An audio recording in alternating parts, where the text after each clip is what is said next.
Бисмилля. Ассалаумалейкум. Армысыздар ағайын. Алдарыңызда дәрігер Жұмадан Жарқынбекұлы.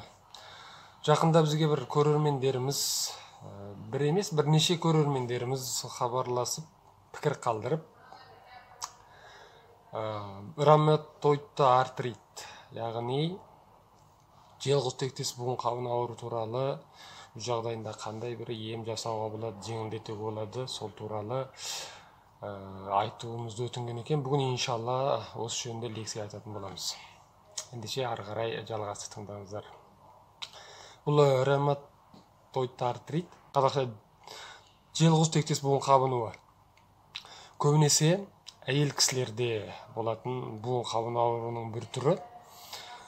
Әйел кісілерде 3 кісіде болса, ер адамда 1 кісіде болады. Көбінесе әйел адамға жоқ бұл ауру. Бұл енді өзіндік иммунитеттік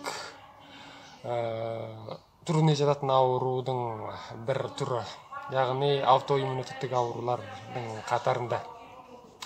Бұның ауру себептері көбінесе қабыну, денедегі туындаған қабынулар, иммунитеттік жүйенің жұмысының қалаймақандасуы, бұзылуы деген сияқты себептерді айтылады. Батыс медицинасында енді нақтылы себебі анық емес. Ал енді шығыс медицинасында сол желқұзбен байланысты, ортамен байланысты, одан кейін сол адамның ауруға қарсылық қабілетінің бұзылуына байланысты осы себептерді келтіреді.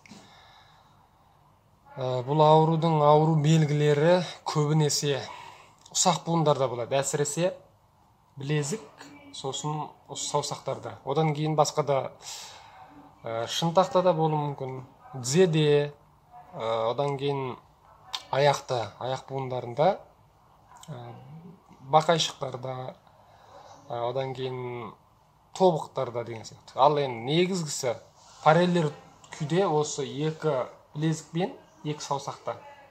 Одан кейін қала берді 2 тобық пен 2 бақайшықтарда, 2 аяқтың бақайшықтарында. Таңертең әсіресе, таңертең тұрған кезде осы буындар қатайып қалады.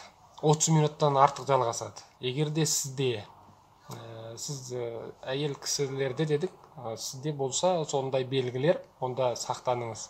Дереу бар тексеріліңіз. Бұны тексерткенде көбінесе қаннан анализ алу арқылы, қандағы RF деген, ревматоидный фактор деген болады. Сол одан кейін реактивный белектің құрамын тексеру арқылы, сол сияқты CCP-ға қарсы, осы адам ағзасында пайда болатын бір антибоди, соған қарсы тексерулерді жасау арқылы анықтауға болады. Одан кейін негізгісі жаңағы ауру белгілеріне байланысты. Енді бұл ауруға диагноз қоюдың бір өлшемдері. Ал енді бұл аурулар қандай кісілерде көп пайда болады десек, әйел кісілерде көп деп айттық, жыныстыққа байланысты. Соның ішінде омырауда баласы бар әйелдерде, одан кейін жаңағыдай етеккірдің тоқтау, үзілу барысындағы кезеңге байланысты әйел кісілерден 45-тен бастап былай әйел кісілерде етеккірі үзілетін бір барысқа кіреді, сол қатардағы әйел кісілерде. Одан кейін көп стресс алған адамдарда нервісі жүйесі жұқарған, одан кейін көңіл күйде үлкен бір өзгерістер ұшыраған, сондай бір жағдайларға байланысты. Одан үшіншісі жатын орны немесе жұмыс орны ылғалды суық кісілерде. Одан кейін ұзақ уақыт темекі шегетін, соның одан кейін сәкінхан темекі шегетін, яғни сол темекі шеккен адамдардың қасында соның жаңағы темекінің сын көп соратын адамдарда дедік. Осы бір қатар кісілерде осы аурудың пайда болу салыстырмасы жоғары болады. Ал енді бұл ауруды батыс медицинасында NSAIDs деген дәріні пайдаланады. Оның қазір базарға салынған 20-дан астам түрі бар. Енді бұл қазақша айтқанда стероидты емес қабынуға қарсы дәрілер тізіміне жатады. Атап айтар болсақ, диклофенак, селецибу, индомицин, сол сияқты 20-дан астам түрі бар. Батыс медицинасында осы ауруға қасиеттеледі. Енді бұл дәрілердің кері әсері асқазанға, бауыр бүйрекке зақым келтіруі мүмкін ұзақ уақыт пайдаланған жағдайда. Сондықтан Одан кейін бұл ауру сол дами беретін болса, бұл қатаюдан басталады дедік қой. Қатаюдан басталғаннан кейін біртіндеп осы ең соңында буындағы сүйектер қопсып кетеді, оңай сынатын болады. Ең соңында осы буын былай иілгеннен кейін қайта жарамсыз болып адамның мүгедек болуына дейін әкеліп соғады. Сондықтан да бұған шығыс медицинасында көбінесе қолданатын емдер инемен емдеу, хиджама, шөп дәрілермен емдеу, одан кейін әртүрлі шөп дәрілерден дайындалған ваннада жуу, мысалға өткен лекцияларымызда айттық, адыраспанның осы делғұз қоздырған ауруларға пайдасы туралы. Сонда осыған тоқталған болатынбыз. Сол видеодан осыған қатысты мәліметтер таба аласыздар. Бұл қосымша ескертіп кеткеніміз. Ал енді шығыс медицинасында басқа тағы сырттан шөп дәрілер таңу немесе ваннаға түсу дедік. Осы емдерді жақсы көмектеседі. Әрі ол емдер сіздің басқа ағзаларыңызға басқадай кері зияны жоқ емдер болып табылады. Егер де сізде нақтылы осы аурумен ауырып, жаныңыз қиналып, осы ауруыңызға шипа таба алмай жатқан болсаңыз, онда бізге хабарласуыңызға болады, иншалла.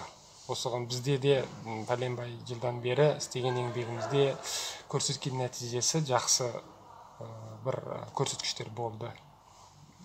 Сондықтан да біздің бұл жағынан тәжірибеміз жеткілікті иншалла. Тағамдық емді ұсынғалы отырмыз. Фитотин деп аталатын осы 21 ғасырдың дәрумені деп аталған. Ол енді нақтылы фитотин дегеніміз былайша айтқанда жасыл түсті жеміс-жидек немесе көктат көкөністердің құрамындағы химиялық заттар. Бета-каротин деген сияқты адамның денесіндегі қабынуға қарсы сондай әсерлер тудырады. Енді бұл ауру сол қабынуды тудырады. Қабыну тудырғаннан кейін ауырсыну, буында ауырсыну, ісу, қызу. Одан кейін ең соңында жаңа дамып келгенде буынның қызмет шектемелік ұшырайды. Яғни буын құрысып керектен шығады, ең ауыр дәрежесі. Сондықтан бұл жерде қабынудың тежеген жағдайда бұл ауру белгілері жеңілдейді. Ал енді атап айтар болсақ, асқабақ, одан кейін тәтті қызылшаның тамыры, қара саңырауқұлақ, қара күнжіт, осы сияқты, одан кейін помидор, осы сияқты көктат көкөністерді көбірек тұтыну қажет, осы ауруға шалдыққан кісілер. Бұл фитотиннің пайдасы бұл ауруға көмектеседі. Одан кейін тағы бірісі балық майы. Өзіміз білетін, көп естиміз бұл балық майын. Кейде акула май деп аталады, көбінесе балық майы деген атау дұрыс. Бұл балық майының осы құрамында көбінесе витамин А бар, витамин Д бар. Оларда осы қабынуға қарсы көмектеседі. Одан кейін сүйектің қажетті витаминдерін толықтыруға қатысады. Зерттеу нәтижелері соны көрсеткен. Әсіресе таңертеңгі жаңағындай осы буынның қатаюын өте жақсы бір жеңілдетіп, жақсы көмектесетіні анықталған. Сондықтан балық майын көбірек тұтыну қажет. Енді бұл балық майын балықтан алуға да болады, балық тұтыну арқылы. Мысалға майшабақ, скат немесе найзалы, алтын найзалы балық деген сияқты балықтардың құрамында осы балық майының осы көмегі жақсы көрсетілген. Ал енді бұл балық майынан дайындалған препараттар да көп қазір. Енді балық майының құрамында одан басқа тағы омега-3 сияқты қанықпаған май қышқылдары да осы ауруға көмектесетіні дәлелденген қазіргі зерттеу нәтижелері бойынша. Ол препараттар, дайындалған препараттарды тұтынсаңыз болады, немесе жаңағы айтылған балықтардың табиғи құрамынан алуға да болады, қол жеткізуге болады. Одан сырт ленолин қышқылы деген бұл зығыр тұқымында болатын пайдалы бір қосылыс. Бұл да сол ауруды жеңілдетуге көмегін тигізетін бір қосылыс болып табылады. Ал бұл зығыр тұқымында бар. Біздің зығыр тұқымы туралы бір жазбаларымыз бар өткенгі біздің осы каналымызда. Олардан таба аласыздар, немесе біз егерде көрермендердің сұранысы көп болса, біз зығыр тұқымының пайдасы туралы лекция айтуды жөн көрсеңіздер, онда келесі лекцияларымызда оғанда тоқтала кетуге болады. Бұл екіншісі. Бұдан сыр жаңағы витамин А, витамин Д дедік. Бұл құрамдарда бар. Жаңағы балық майының құрамында. Ал енді нақтылы витамин А мен витамин Д-дан дайындалған препараттарды да тұтынуға болады бөлек. Енді бұны ұзақ уақыт тұтынғанда витамин А мен витамин Д көбінесе бүйрекке зақым келтіруі мүмкін, бүйректе тас пайда болуы мүмкін. Сондықтан оны артық мөлшерде пайдаланудан сақтану қажет. Әрине, дәрігердің сіздің өзіңіздің жағдайыңызға байланысты ғылыми медициналық сондай біліммен дайындалған дозасымен тұтынғаныңыз өзіңіздің денсаулығыңызға пайдалы болмақ. Егер де сіздерге осы препараттар қажет болса, бізге байланыссаңыздар болады. Біздің тәжірибемізде де осы витамин А, витамин Д-дан дайындалған препараттар немесе кальций қоса айтуға болады. Бұл кальций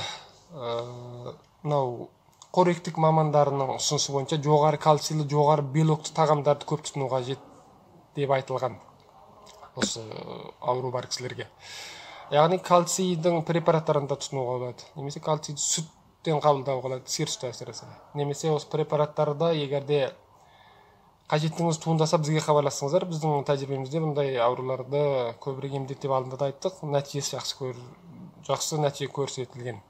Медицинада шөп дәрілермен емдеу барлығымыз білеміз.